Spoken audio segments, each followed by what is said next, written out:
صلی اللہ علیہ وسلم نے فرمایا تم اپنے مخصوص ایام میں جن میں پہلے تمہیں ہر مہینے میں حیض آتا ہے ان میں بیٹھی رہو اور ان دنوں میں نماز نہ پڑھو اور نہ روزہ رکھو اور نہ مسجد میں داخل ہو اور نہ قرآن پاک پڑھو۔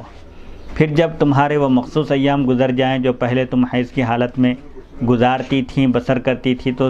اس کی جو انتہائی مدت ہے جو ان ایام کی تھی جن میں تمہیں پہلے حیض آتا تھا، اس کے بعد تم فجر کی نماز کے لیے غسل کرو، پھر ایک کپڑا لے کر اپنی شرمگاہ کو اچھی طرح صاف کرو جیسے مرد اپنی شرمگاہ کو صاف ستھرا کرتے ہیں، پھر تم فجر کی نماز ادا کرو، پھر تم ظہر کی نماز کو اس کے آخری وقت تک مؤخر کرو، یعنی ظہر کی نماز کو اس کے آخری وقت تک انتظار کرو، ادا مت کرو۔ جب ظہر کی نماز کا آخری وقت آ جائے تو غسل کرو، پھر روئی لے کر اچھی طرح صاف کرو جیسے مرد صاف کرتے ہیں، پھر تم ظہر کی نماز ادا کر لو۔ اسی دوران عصر کا ابتدائی وقت شروع ہو جائے گا، پھر تم عصر کی نماز ادا کر لو۔ ایک غسل کر کے ظہر کی نماز کو اس کے آخری وقت میں پڑھو اور عصر کی نماز کا وقت شروع ہوتے ہی عصر کی نماز ادا کر لو، پھر مغرب کی نماز کو اس کے آخری وقت تک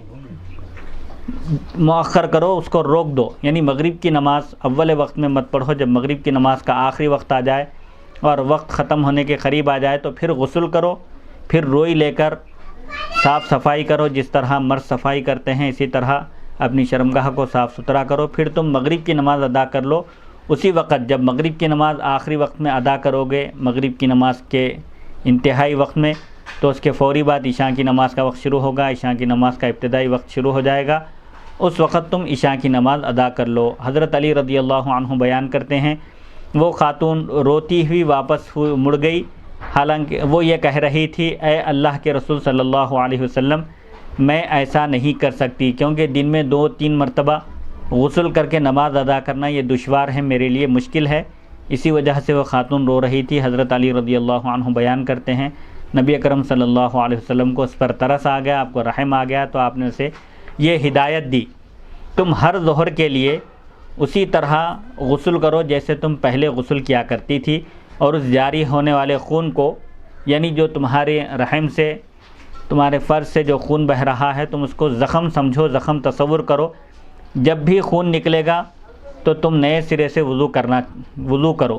یعنی جب بھی خون نکلے پھر وضو کرو اور نماز ادا کرو۔ البتہ شرمگاہ پر روئی رکھنا اور اسے صاف کرنا نہ چھوڑنا۔ اگر یہ خون کا بہاؤ طویل ہو جائے، یعنی کئی دنوں تک اگر بہتے رہے تو تم مسجد میں بھی داخل ہو سکتی ہو، قرآن بھی پڑھ سکتی ہو اور نماز بھی ادا کر سکتی ہو، اور مناسک حج کے افعال اور ارکان بھی ادا کر سکتی ہو۔ یعنی استحاضہ والی عورت کے لیے حکم یہ ہے کہ وہ ہر نماز کے وقت تازہ وضو کر لے اور نماز پڑھے۔ البتہ حیض کے دنوں میں، پیریڈ کے دنوں میں جو کم از کم مدت 3 دن ہیں اور زیادہ سے زیادہ 10 دن ہیں، اس سے ہٹ کر عورت کی عادت کے مطابق بھی احکام بیان کیے گئے ہیں کہ کسی عورت کے 7 دن ہوتے ہیں، کسی کے 9 دن، کسی کے 5 دن، تو وہ اس حساب سے چلے۔ اور حیض کے دنوں میں نماز بھی عورت نہیں پڑھ سکتی اور روزہ بھی نہیں رکھ سکتی، قرآن کی تلاوت نہیں کر سکتی، سجدے تلاوت نہیں کر سکتی، مسجد میں داخل نہیں ہو سکتی۔ البتہ حیض کے دنوں میں جو نمازیں چھوٹ جائیں ان نمازوں کی قضا نہیں ہے، البتہ اگر روزے چھوٹ جائیں تو روزوں کی قضا عورت پر لازم ہے جب وہ پیریڈ سے پاک ہو جائے، صاف ہو جائے۔